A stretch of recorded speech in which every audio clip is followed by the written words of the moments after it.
កម្ពុជាប្តឹងទៅអគ្គសេនាធិការកងទ័ពហ្វីលីពីនជុំវិញសកម្មភាព AOT ថៃឆ្លងចូលតំបន់ប្រាសាទខ្នាតទឹកដីកម្ពុជាគ្មានការជូនដំណឹង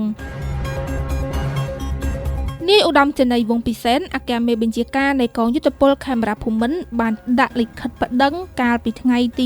29ខែមិថុនាឆ្នាំ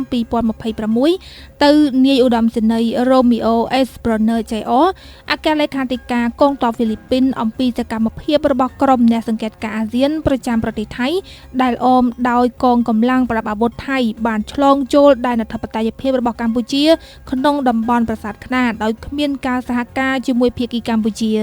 យោងតាមលិខិតប្តឹងដែលអ្នកសារព័ត៌មានបានឃើញនាយឧត្តមសេនីយ៍វង្សពិសេសបានលើកឡើងថាខ្ញុំបាទមានក្តីបារម្ភយ៉ាងខ្លាំងចំពោះសកម្មភាពមួយដែលបានកើតឡើងនៅថ្ងៃទី26ខែមិថុនាឆ្នាំ2026នៅពេលដែលសមាជិកក្រុម AOT ប្រចាំប្រទេសថៃដែលអមដោយកងកម្លាំងប្រដាប់អាវុធថៃបានឆ្លងចូលមកក្នុងដែនអធិបតេយ្យភាពរបស់កម្ពុជា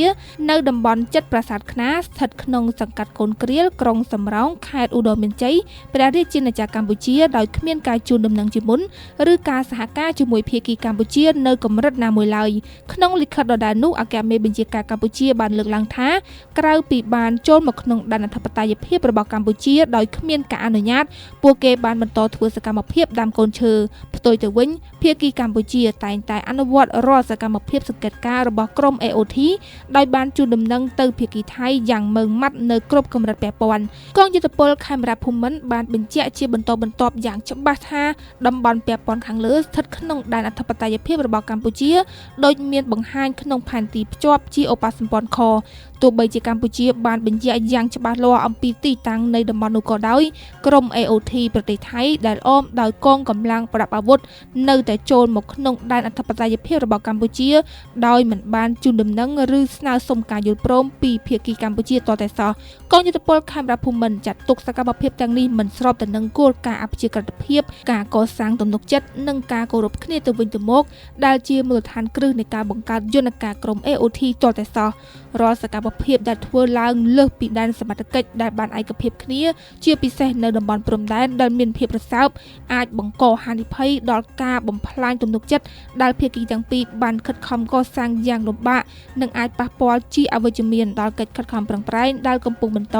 ដើម្បីសម្រេចបាននូវដំណោះស្រាយប្រកបដោយសន្តិភាពនិងចីរភាពចំពោះបញ្ហាពាក់ព័ន្ធនឹងព្រំដែននេះជាខ្លឹមសារលិខិតបណ្ដឹងរបស់អគ្គមេបញ្ជាការកម្ពុជាជូនដល់អគ្គសេនាធិការកងទ័ពហ្វីលីពីនក្នុងគោលបំណងរក្សាទំនុកចិត្តនិងសុចរិតភាពនៃយន្តការ AOT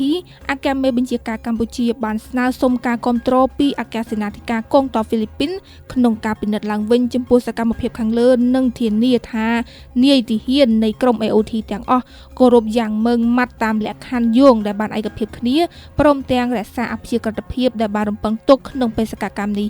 ការគោរពយ៉ាងម៉ឺងម៉ាត់ចំពោះលក្ខខណ្ឌទាំងនេះគឺមានសារៈសំខាន់យ៉ាងខ្លាំងនៅក្នុងការរក្សាទំនុកចិត្តគ្នាទៅវិញទៅមកនិងធានាថាក្រុម AOT នឹងបន្តបំពេញតួនាទីតាមគោលបំណងរបស់ខ្លួនក្នុងនាមជាយន្តការសម្រាប់ការបន្ធូរបន្ថយភាពតានតឹងនិងការកសាងទំនុកចិត្ត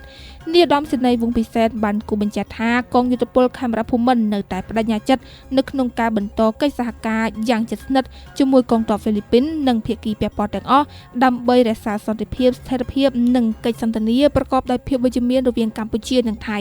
កងយុទ្ធពលខេមរភូមិន្ទតែងតែគាំទ្រយ៉ាងពេញលេញចំពោះការអនុវត្តលក្ខខណ្ឌយោង TOR សម្រាប់កំណត់រាល់សកម្មភាពនិងការប្រព្រឹត្តទៅនៃក្រុម AOT និងនៅតែបដិញ្ញាចិត្តយ៉ាងមុតមាំក្នុងការលើកកម្ពស់ទំនុកចិត្តគ្នាទៅវិញទៅមកប្រកបទៅដោយតម្លាភាពនិងការដោះស្រាយបញ្ហាដោយសន្តិវិធីនៅតាមបណ្ដោយព្រំដែនកម្ពុជាថៃ